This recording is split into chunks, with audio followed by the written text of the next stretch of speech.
I am deeply hurt by your calling me a woman hater. I am not. These words, though chilling, were just the beginning of a much darker confession. But I am a monster who roamed the streets of New York, leaving a trail of fear and blood in his wake. These chilling words, uttered by David Berkowitz, the notorious son of Sam, sent shivers down the spines of New Yorkers.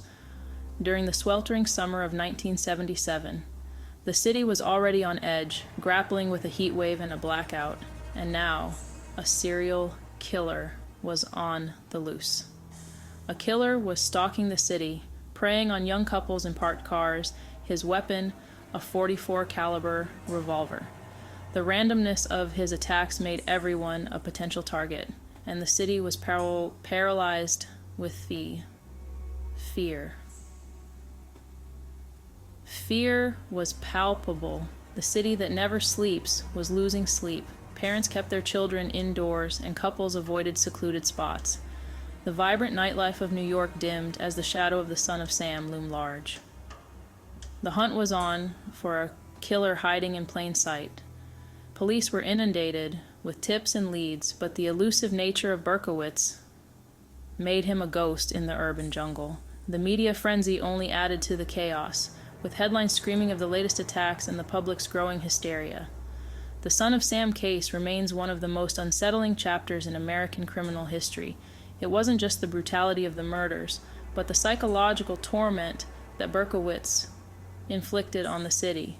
His letters to the police and the press, taunting them, added a macabre twist to the already horrifying saga. It is a tale of madness and murder, of a city gripped by terror, and of a killer who found a perverse sense of notoriety in the public sphere. Berkowitz's capture brought a sense of relief, but the scars of his reign of terror remained. This essay delves into the dark heart of the Son of Sam case, exploring the life and crimes of David Berkowitz, the investigation that brought him down, and the lingering questions that continue to fascinate and disturb. How did an ordinary postal worker become one of the most feared men in America? What drove him to commit such heinous acts? And what can we learn from this dark chapter in history to prevent such horrors in the future? Join us as we unravel the mystery and madness of the Son of Sam.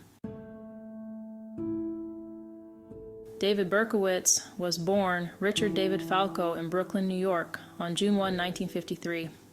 His early life was marked by a series of unfortunate events that would shape his troubled future. His life began shrouded in the sadness of abandonment, given up for adoption shortly after birth. This initial rejection left an indelible mark on his psyche, a wound that would never fully heal. He was adopted into a working-class Jewish family in the Bronx. Nat and Pearl Berkowitz, his adoptive parents, provided him with a stable home environment, hoping to give him a better life. Despite their best efforts, young David exhibited behavioral problems from a very young age. His adoptive parents were often at a loss, struggling to understand his erratic behavior and frequent outbursts. He was described by teachers and neighbors as a lonely and troubled child, prone to fits of anger and cruelty to animals. When these early signs of distress were often overlooked or misunderstood, leaving David to grapple with his inner demons alone. As he grew older, David developed an unhealthy fascination with fire. He began setting small fires, finding a disturbing thrill in the act of destruction. This obsession with fire was a clear indication of his escalating inner turmoil. His petty crimes began to escalate as he entered his teenage years. What started as minor acts of vandalism and theft soon grew into more serious offenses. The small fires he set became more frequent and more dangerous, foreshadowing the darkness that would eventually consume him. The seeds of violence were sown early in the life of the man who would become the Son of Sam. His troubled childhood, marked by abandonment, behavioral issues, and a fascination with fire, set the stage for the violent path he would later take. The darkness that began to take root in his youth would grow, leading him down a path of infamy and terror. Despite the love and care of his adoptive parents, David's internal struggles continued to grow. Family photos from this time show a young boy who seemed happy on the surface, but beneath the smiles lay a troubled soul. His school records paint a picture of a student who struggled academically and socially. Teachers' notes often mentioned his disruptive behavior and inability to connect with his peers. These early academic struggles only added to his feelings of isolation and frustration. David often found himself alone, watching other children play from a distance. This sense of isolation only deepened his feelings of abandonment and rejection, further fueling his inner rage. During his teenage years, David developed a fascination with crime stories and novels. He would spend hours reading about infamous criminals, perhaps finding a sense of connection or understanding in their stories. This early interest in criminal behavior hinted at the dark path he would eventually take. As David entered his late teens, the signs of mental instability became more pronounced. His thought grew darker, and his actions more erratic. The troubled boy was on the brink of becoming a troubled man, one whose name would soon be etched in infamy.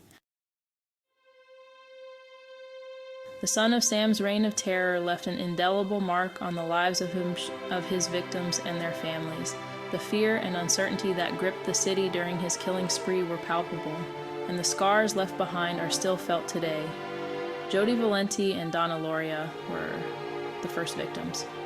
Gunned down on a summer night in July 1976. They were sitting in a car enjoying a warm evening when their lives were abruptly and violently ended. The randomness of the attack sent shockwaves through the community, shattering the sense of safety and security that many had taken for granted. Carl DeNaro and Rosemary Keenan were the next to fall prey to the .44 caliber killer, their lives forever altered by the random act of violence. Carl, a college student, was left with a metal plate in his head, a constant reminder of the night that changed everything. Rosemary, his friend, was also deeply affected, carrying the emotional scars of that night with her for the rest of her life. The fear escalated with each attack. The killer's ability to strike without warning in seemingly safe neighborhoods left the entire city on edge. People changed their routines, avoided going out at night, and looked over their shoulders, wondering if they might be next. The city held its breath as the body count rose. Christine Freund, a young woman with a bright future, was gunned down while sitting in a car with her fiancé. Virginia Voskarishian, a talented student, was shot while walking home from class. Stacy Moskowitz, a vibrant young woman, was killed while on a date in a park. Robert Violante, her date, was severely injured and left partially blind. Each name added to the grim tally of the Son of Sam's victims, each life a tragic reminder of the senseless violence that had gripped the city. The city was paralyzed by fear, with each new attack bringing fresh waves of panic and grief. The randomness of the killings made everyone feel vulnerable, and the police were under immense pressure to catch the killer before he struck again. Their stories, though tragically cut short, are a reminder of the human cost of this dark chapter in New York City's history. The victims were more than just names on a list. They were beloved family members, friends, and community members whose lives were stolen in an instant. Their memories live on, a testament to the resilience of those left behind, and a sobering reminder of the fragility of life. As we trace the timeline of terror that David Berkowitz etched into the heart of New York City, we see not just dates and places, but the faces of those who suffered. From the first attacks in the summer of 1976 to his capture in 1977, each moment tells a story of fear, of a community on edge, and of a city under siege by a shadowy figure lurking in the darkness. This timeline not only chronicles the events, but also serves as a solemn reminder of the lives impacted by this chilling spree of violence. As the terror of the son of Sam gripped New York City, the pressure mounted on law enforcement agencies to capture the elusive killer. After a year-long manhunt, a crucial tip led detectives to David Berkowitz, a 24-year-old postal worker. His arrest not only brought relief to a city under siege, but also marked the beginning of the end of one of the most frightening chapters in New York's history. Delving into the mind of David Berkowitz reveals a complex interplay of psychological disturbances. His claims of demonic possession and being commanded by a dog owned by his neighbor, Sam, offer a chilling glimpse into his troubled psyche. In 1978, David Berkowitz was brought to trial, where he pled guilty to all charges. His conviction brought some closure to the terrified residents of New York City, but the scars left by his actions would endure for much longer. The Sons of Sam documentary revisits the chilling saga of David Berkowitz and explores the theory that he did not act alone. This series has reignited interest and debate over the details of the case, suggesting the possibility of a deeper conspiracy. Decades later, the Son of Sam case continues to fascinate and horrify people around the world. It serves as a grim reminder of the dark capabilities of the human mind and the lasting impact of a serial killer on a community's sense of security.